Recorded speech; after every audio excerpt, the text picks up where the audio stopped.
the Allman Brothers and whoever on the same bill, you know. And with this, I think we brought that kind of spirit back. We had guys that were capable of doing it with us, and, you know, they graced us with their presence. We were really happy with the way it came out. Really happy. How you doing this evening?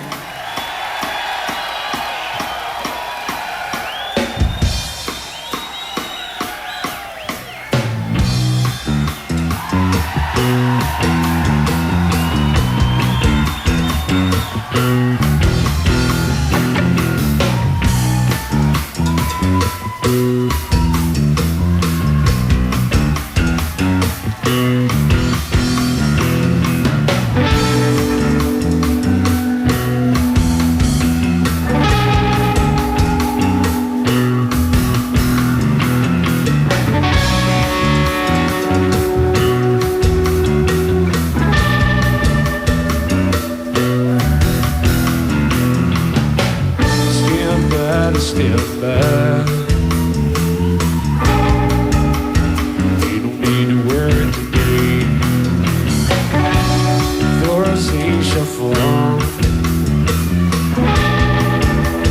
make everything okay.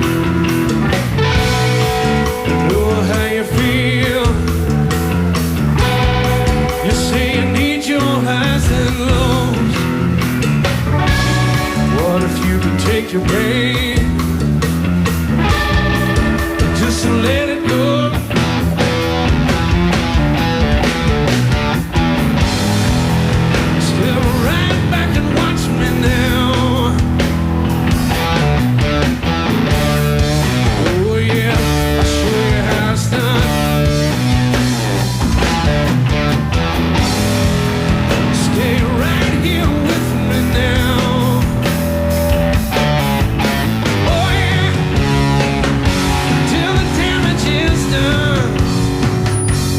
The damage is all right, sounds pretty good. Warren, maybe you could talk about what distinguishes your past and your current work, as we've just heard documented on the new live CD, and maybe what we can expect from the new studio recording. On the last studio record, Dose, Woody played mandolin on a song, dulcimer on a song, prima, an instrument called a prima that's like a Serbian instrument. And I'd use some acoustic guitars and stuff. On the new CD, a lot of open tunings and stuff. I think we used like 6 or 7 different tunings out of the 15 songs that we did. So just a lot of new voices and new angles, so to speak, but they're all influences that we've had forever. Nothing like, you know, something new came along and we wanted to incorporate that. It's all, you know, stuff that's been around in our minds that maybe we just hadn't gotten to yet, you know. Yeah, we're looking at a lot of artistic license, like, you know, the way that we're expanding on using different instruments and stuff. Like Led Zeppelin did that stuff, the Beatles did that stuff. All, you know, the spirit of all those kind of bands that stretched it out a little bit and had a little, you know, a mix of jazz and rock and blues and country blues and that kind of stuff. That's, you know, that's what we draw all of our stuff from, and we're 3 records into, well, 3, you know, studio records into it now, and, you know, you just couldn't cram it all into the first 2 records, and we were just starting to figure it out too, what all we can do. I'm sure it'll expand even more as we figure out, hey, you know, we haven't tried this yet. You know, we wanted more of an eclectic, I think, feel to this record, and more of an eclectic collection of songs, which we got. Now, Warren, you and Alan joined the Allman Brothers in 1989. Where had each of you been playing prior to that? And how did you meet up? Well, I'd been in the Dickie Betts band for 2.5 years. So Dickie and I had been kind of working together, honing our thing in. And that's where I met Matt Epps, the drummer in GOV'T MULE. And Woody came in through the whole Butch Trucks door. They knew each other from Woody was working at Butch's studio with Artie? Yeah, it was with Artemis. With Artemis Powell, the drummer in Leonard Skinner. And who introduced me to you? Yeah, that's right. Artie introduced us. And I think we played together at the Exit Inn one time. Yeah, a couple of times maybe even. A couple years before we really got to know each other well. Now, you both joined the Allman Brothers back in 1989. A large ensemble, a lot of experienced players, many of them much older, and had been on tour, playing music in front of large audiences for a long time. Can you describe the differences between that and what you have set up now with the trio and Gov't Mule? You start with the difference in the size of the bands. The Allman Brothers is 7 pieces, Gov't Mule's 3-piece. Instantly, that means that everybody has to play different than they would in a larger band. Everybody has to take up more space. There are some songs that don't sound good as a trio, like the song Soul Shine that I wrote for the Allman Brothers. We don't really enjoy playing that 3-piece. We enjoy playing it when we have somebody like Chuck Leavell or Bernie or Greg or any of the many people that have played it with us, or sometimes we play it acoustically, and that works out. But anytime you go from one size band to another size band, there's going to be a big difference. But I think the chemistry that we have as a trio was obvious right off the bat the first time we played sometime in 1994. We just had to figure out where all we could take that chemistry, Playing in the Allman Brothers was a great experience, and being able to play that music with those people, it was a great experience. And that band on its worst night is still a great band. There's no question about that.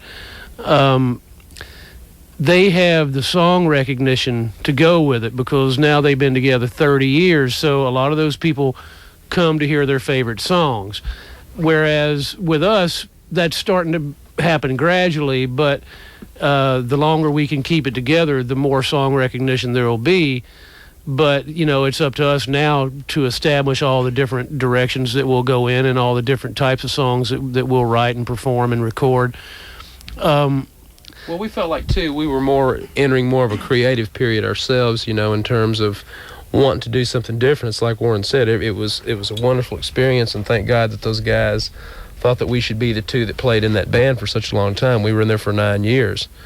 But they had, the brothers have a long roster of songs, that are tried and true that they can rely on, and we're still getting our sea legs, if you will. I mean, we know what our style is. We certainly are comfortable with the recognition our band is getting and that type of thing. But we wanted to start creating, and plus in a 3-piece band, there's more room for us to stretch out, me to play something, Warren to play something different, Matt to play hand drums and stuff. With the Allman Brothers, there was a tried and true formula that when we were in the band, we tried to, I guess, play in the spirit of Dwayne and Barry, and that seemed to be a tried and true formula for that band. But this is a little different. We're gonna have Warren sing a song for you now. I don't know what he's gonna do.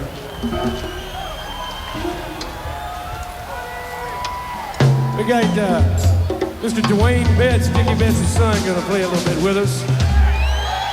All right, everybody. Alan, Woody, and Warren Haynes, when they were with the Allman Brothers at Woodstock '94 in the Muddy Waters Classic, Same Thing.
preacher lays his Bible down. Oh, same thing. Oh, that same thing. Tell me who is to blame? Oh, well, fight about the same thing.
the Allman Brothers reached a point where they didn't really want to continue to write new material and rehearse new material and make records and keep pushing the envelope, so to speak. And at that point, that was about 27 or 28 years into their career, so they totally have earned that right. If they want to slow down, they've totally earned the right to do so. But I felt like, hey, this is the peak of my career. I don't want to spend it that way. I want to spend it pushing myself and doing the best music that I've ever done, you know. And that's a big difference because I'm 17 years younger than some of those guys. So, you know, God forbid if GOV'T MULE stays together 30 years, I can't imagine we're going to want to continue the pace that we are right now. Not that that's a good comparison because the Allman Brothers started in 1969. But, you know, for us, I think we all just feel like now's the time to do everything we ever wanted to do. And now we have the opportunity, and so we're going to take advantage of it.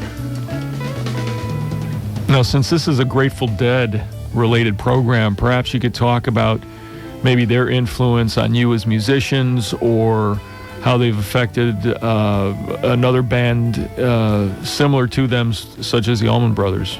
They did it the right way, man. They kept doing what they were doing. Ever so even when disco was happening, new wave was happening, big hair rock was happening, the Dead just kept doing their thing, and everybody that wasn't into the trends would adhere to what the Dead were doing. And you know, that's something that a lot of young bands like Fish and Blues Traveler and Widespread Panic and us, and even the Allman Brothers have learned from. You know, that if you continue what you're doing, blessing gonna come to you. Well, you know, I think the Grateful Dead are just, you know, obvious living proof of this. I think there's always going to be, and there always has been, a remnant of people who knew good music and who were willing to travel to go see live, really good live music because, you know, let's face it, I mean, we were communicating through drums before we were communicating talking. So basically we've used music for communication since before there was a spoken language. I mean, that's historical fact. It's truth. You know, and so it's a pretty primal instinct in us to like good music, I think, and a lot of, you know, depending on the individual, there's still a lot of individual free-minded thinking people out there that enjoy going and see a band that, you know, communicates with them, communicates with one another, that evokes, you know, real emotion as opposed to the sterility of, I mean, you know, some of the stuff that you saw in the 80s, or for that matter, some of the stuff, a lot of the stuff that you see now. Luckily, there are bands that are, you know, Dave Matthews, Blues Traveler, the Black Crowes. There's several in there, you know. I hate the Hot Tuna, still out, you know, and bands like that are still carrying the torch. And I think there's always going to be a basic remnant of those kind of folks that know the difference between a manufactured, you know, promoted item and someone that is, you know, out there to play music and to communicate with and for them, you know.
The Dead always had a profound influence on the Brothers and on Dickie's playing in particular, I think.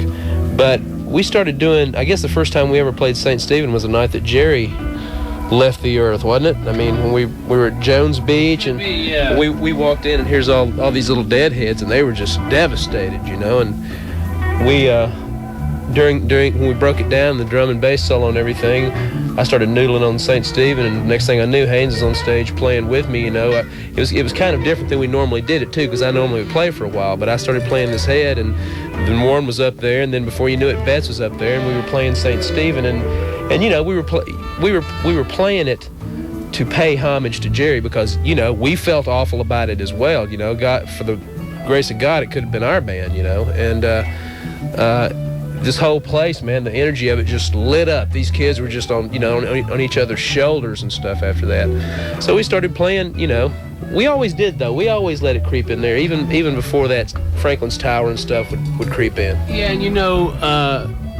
I think it's pretty understood that the Grateful Dead helped reopen the door for the Allman Brothers to come back, whether that's known on the outside or not. I think the people in the Allman Brothers would all admit that there was a period of time in the mid to late 80s where they never thought they were ever going to get back together for any reason. The whole time I was in the Dickie Betts band, every time those guys would talk, if subject came up of them reforming, they'd just go, absolutely not.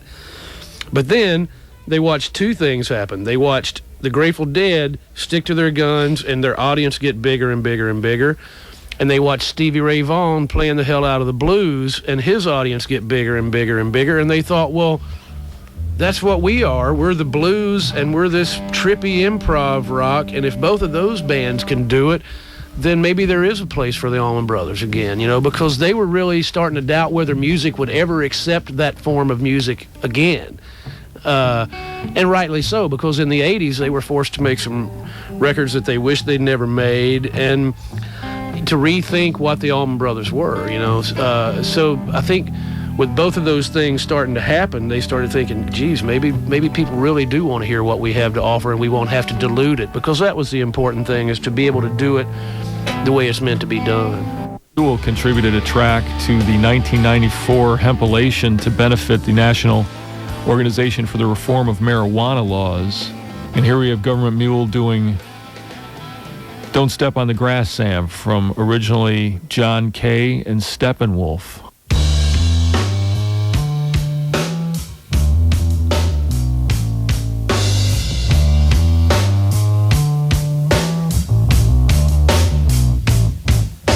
Staring at the boob tube, turning up the big knob, trying to find some life in this wasteland. Finally find a program gonna deal with Mary Jane, ready for a trip into the headland. Obnoxious Joe comes on the screen, along with this guest self-righteous Sam. And one more guy who doesn't count, his hair and his clothes are much too out. Well, pushing back his glasses, Sam says he was elected by the masses. That in mind, he starts to unwind a vicious attack upon the grasses.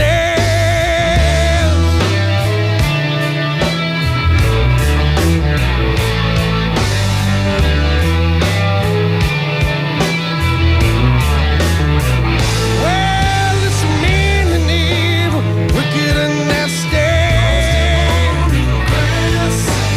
It will ruin our fair country. Don't be such an ass. It will hook your sons and daughters. All will pay that disagree with me.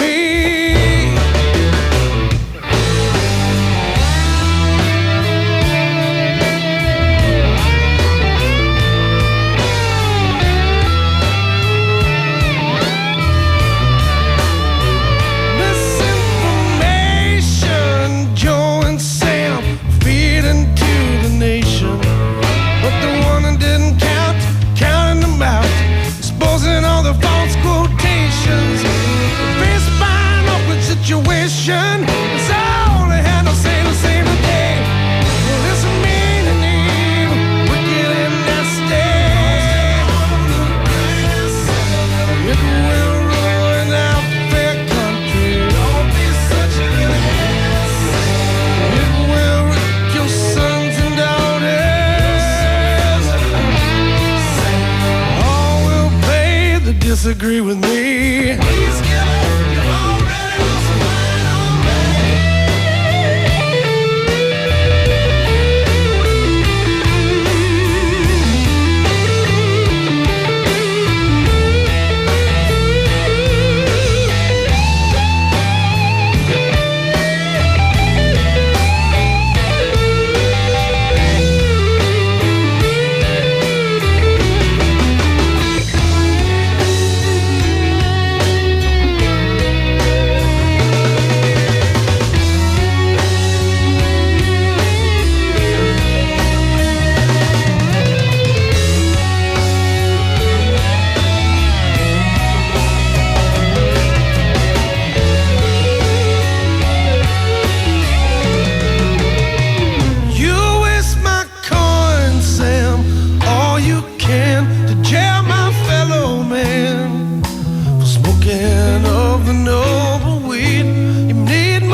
now that we're seeing more and more information in newspapers and other electronic media about issues surrounding medical marijuana and hemp, Alan, perhaps you could tell us your view of some of these issues surrounding the increased demand for medical marijuana, industrial hemp production here in the United States, and even outright legalization. In our minds, marijuana should have been legalized a long time ago. And not just hemp, but marijuana. It should have been legalized. The problems that alcohol and other illicit drugs, cigarettes included, the health problems that those things accrue, it is 10 times way and above what, you know. I mean, you never hear of people wrecking their cars smoking pot. You never hear of that. Beating their wives up. And there's the thing is, it's far and away, and it's too bad. We're looking for some solidarity here because, as I understand it, 25% of the adult population in America smokes marijuana, and it's time that we got these pompous politicians off of us about this once and forevermore and for all. Prohibition did not work. I'm sorry, fellas. Listen to me. It did not work the first time. It is not working now. And for anybody that doesn't know, it's strictly a money issue. I mean, let's look at medical marijuana. There's so much to be gained from that. I mean, people, God bless them, these people with AIDS or chemotherapy or any number of things, glaucoma, but it's absolute cruelty and inhumaneness to keep it out of the hands of people that helps with a painful illness. And it's just judgmental and hypocritical that these stuffed shirts can go have a 3 martini lunch and you can't smoke a joint. That is absurd. Now, what if marijuana was legal, or even drugs for that matter, and it was available to everybody? What effect do you think that would have on the culture at large? Well, it's available to everybody now. It's just not legal. I mean, let's face it. I mean, school kids in the 4th, 5th grade are smoking weed. I think if they legalized it, they would actually stand a better chance of keeping it out of people's hands like that. I think that if they shifted their energies from trying to keep you from scoring a lid to teaching you how to use it responsibly and educating children about it instead of lying to them through things like the DARE program, then I think you would have a fighting chance. I'd lots rather see my child schooled about the evils of alcoholism than marijuana, to be honest with you. Also, I'll add something to that. I think it's an adult issue. As someone who used to drink alcohol and no longer drinks alcohol, I think I'm qualified to say that I know for a fact that alcohol is a lot more harmful for you than smoking pot. And if it's an adult decision for you to buy beer or buy tequila or whatever it is you might want to drink, then the same decision should be yours about pot. I mean, I don't think that kids should drink. I don't think kids should smoke pot. Whether we smoked it as a kid or not, or whether we drank as kids or not, doesn't make it wrong. Doesn't make it right. But I don't think they can continue to put people in jail for it. That's really the big issue. They're just going to have to start in the same way that we did with seat belts and drunk driving and all these other laws that needed to be in action a long time ago. They just have to start looking at it in a fresh light. There's no way that you could convince me that somebody should go to jail for smoking a joint in the privacy of their own home. It doesn't mean that a 16-year-old kid should be able to go buy it, because I think there are certain things that you have to be an adult to decide for yourself, you know. And they could pay off the damn national debt if they would legalize it.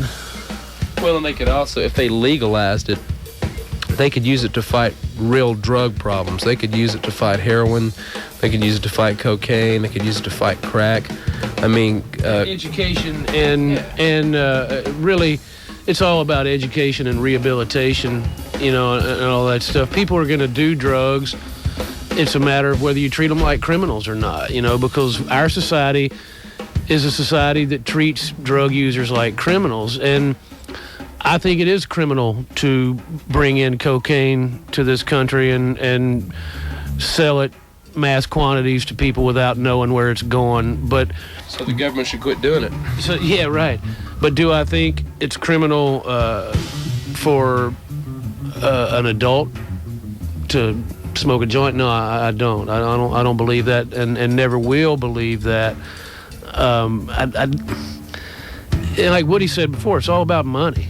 It's all about who's lobbying for it and who's lobbying against it. The older we get, the more we realize it doesn't matter. Eventually, everybody that's involved in the decision-making process, lawmakers and politicians, eventually they're all gonna, in their own hearts, have to admit that you shouldn't go to jail for smoking a joint. But who's getting them elected? The booze companies, the drug companies, the oil companies, all these people that are lobbying against pot, you know. So when you break it down to what the real problem is and why it's not legal now, that's really the big issue is that it's not illegal because it's immoral, because we're not supposed to legislate morality.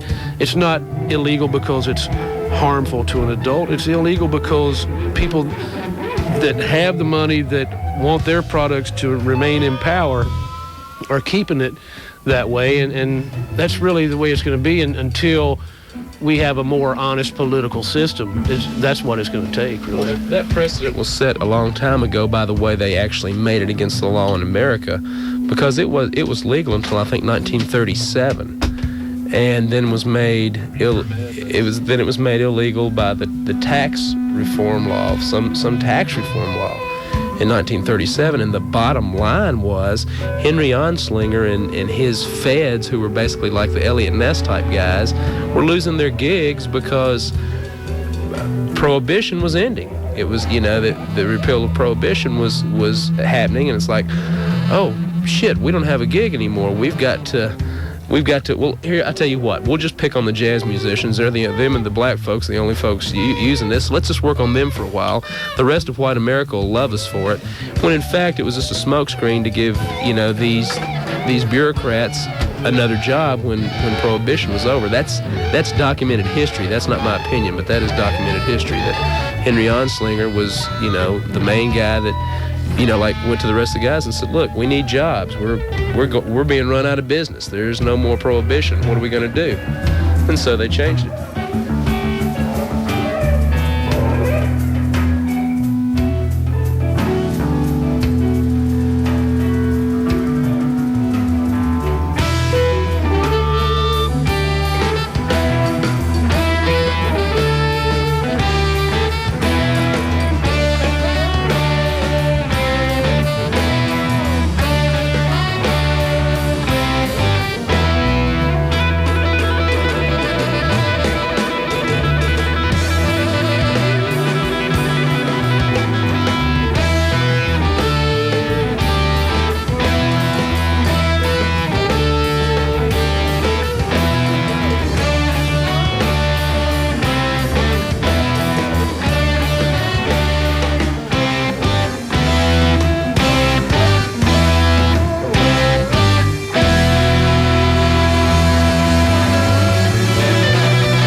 Thank you very much.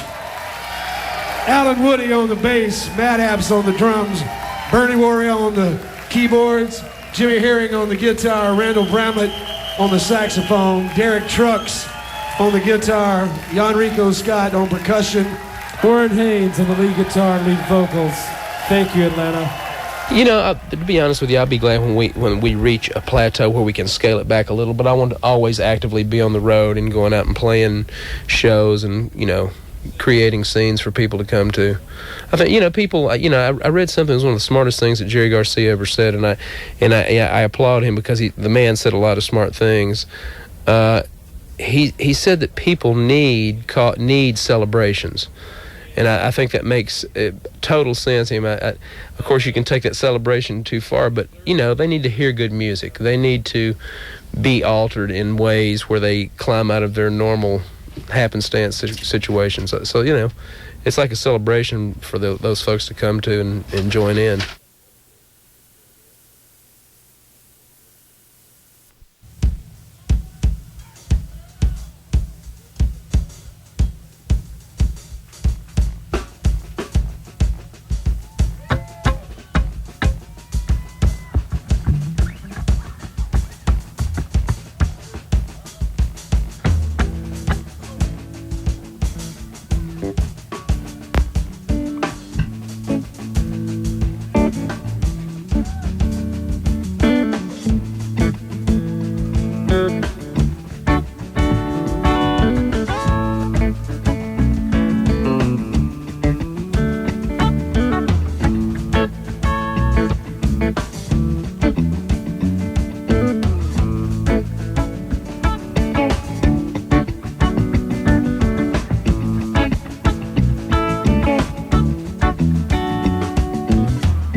beneath the swells.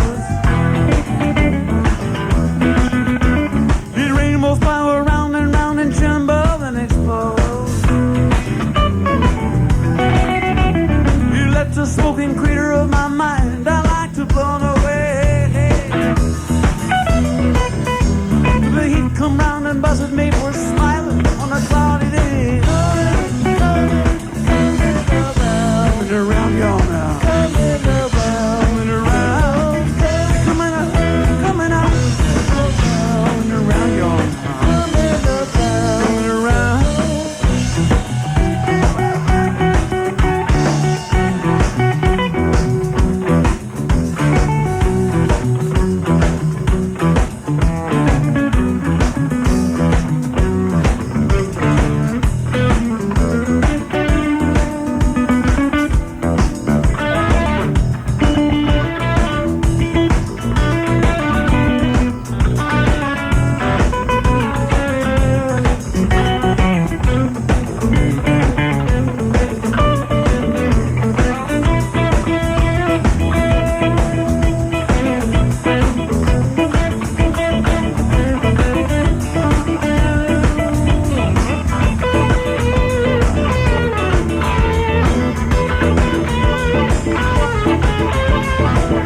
across an empty space.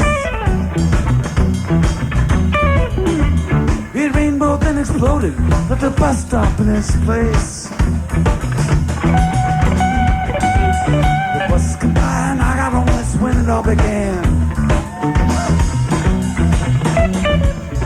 It was harmony, like the wheel, the bus to never ever land. Coming around y'all now. Coming around circles. Coming out. Coming around y'all now. Coming around.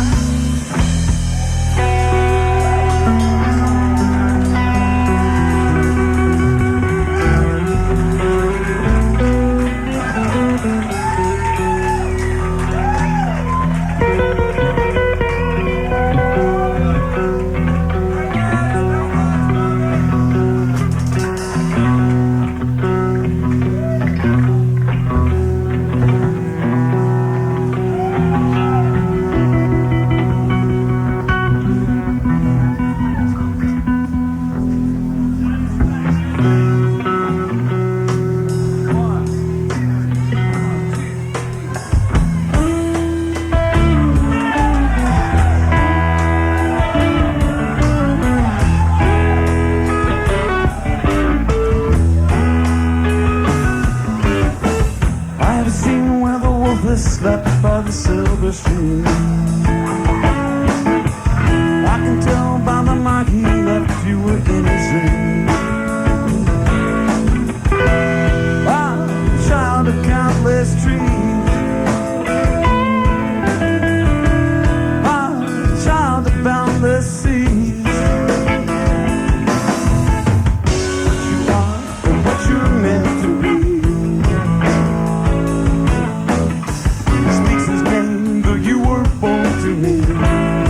Born to me, Cassidy.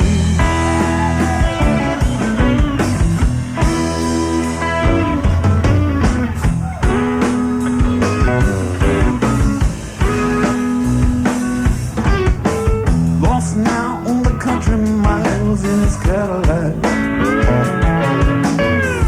I can tell by the way he smiles, he's rolling back. Nighttime clean. Come, go the scorched ground green. Blow the horn, tap the tambourine. Close the gap of the dark years in between. You and me, Cassidy. Quit beating an icy heart. I catch cold towards the coffin guard. And there he goes, and now here she starts her cry. Fly to the seabirds, scattered like lost words. Wheel to the storm and fly.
By its own design. Nothing to tell now. Let the words be yours. I'm done with mine. Fare thee well now. Let your life proceed by its own design. Nothing to tell now. Let the words be yours. I'm done with mine. Done with mine.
and enjoy. Be careful with those firecrackers out there, guys, for the 4th. Commercially free radio in New York City, the music of the Grateful Dead and related configurations. Stay tuned.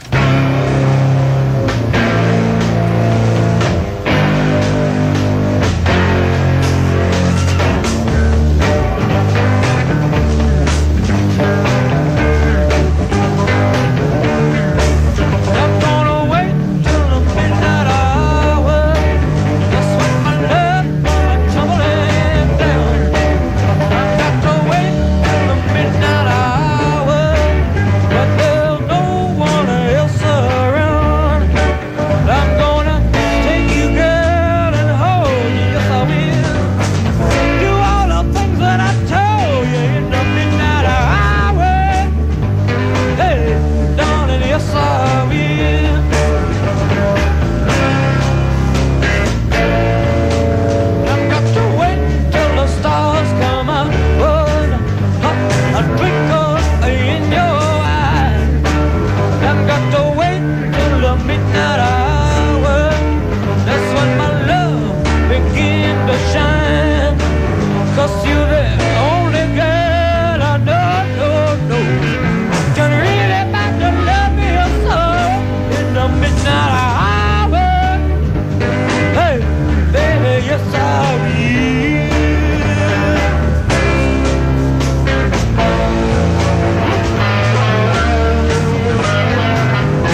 gonna tell you right now that I'm gonna wait till the stars come out. Oh, I twinkle in your eye.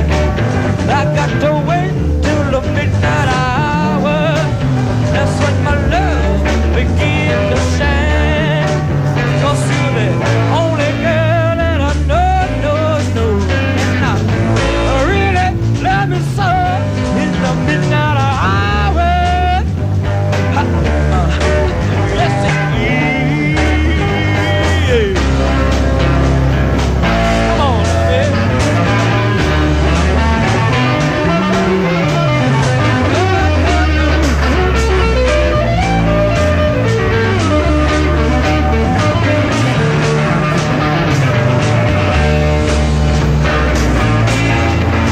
I'm gonna wait till the midnight hour. Just when my love come a tumbling down. I'm got to wait till the midnight hour when there's no one else around. Just you and I. Midnight hour. In the midnight hour, baby. Midnight hour. Everything is gonna be alright now. I'm gonna tell you what I'm gonna do, babe. Midnight hour. I'm about to lock that door. Midnight hour. Throw in the key. Midnight hour. And everything is gonna get pretty good now, darling. Midnight hour. Just between you and me. Whoa, no, yes it will. Yes it will. Yes it will, babe. Got to get you. Yes it will.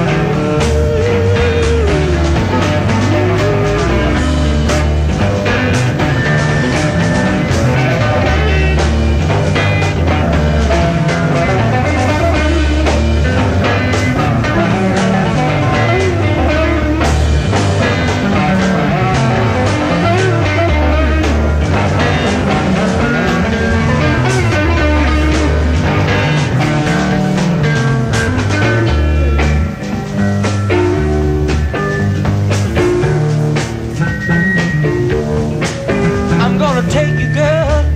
I'm gonna hold you. I'm gonna do all them things that I've told you. I gotta love you now. I wanna hug you. I've got to do all them things, girl. I've got to make you feel. If you feel alright. Yes, I do. Yes, I do. Come on, in the morning, just before the day is dawning, I gotta get next to you, darling. I just wanna see how you got the love right. It's all that I need, no. It's all that I need.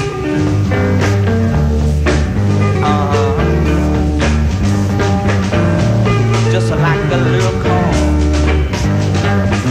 You just like a little car.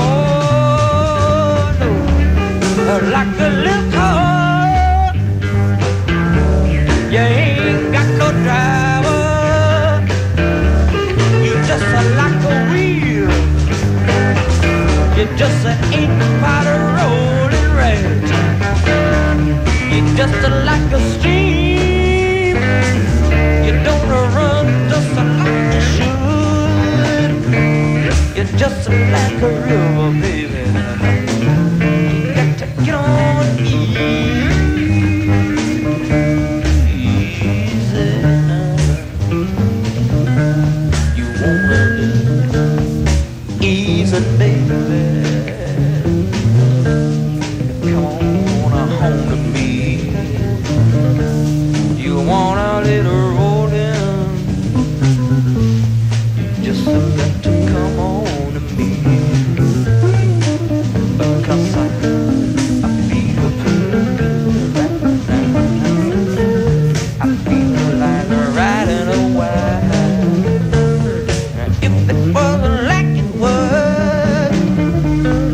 bring my face to a smile. Yes, it would. Yes, it would. I'm fitting to raise your hood. I wanna check your oil. I wanna check your transmission and get your radiator oil. Yes, I do. Oh, yes, I will. Go on, play your guitar.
to make you feel alright. Oh no, no, I've got to keep on. I'm looking for my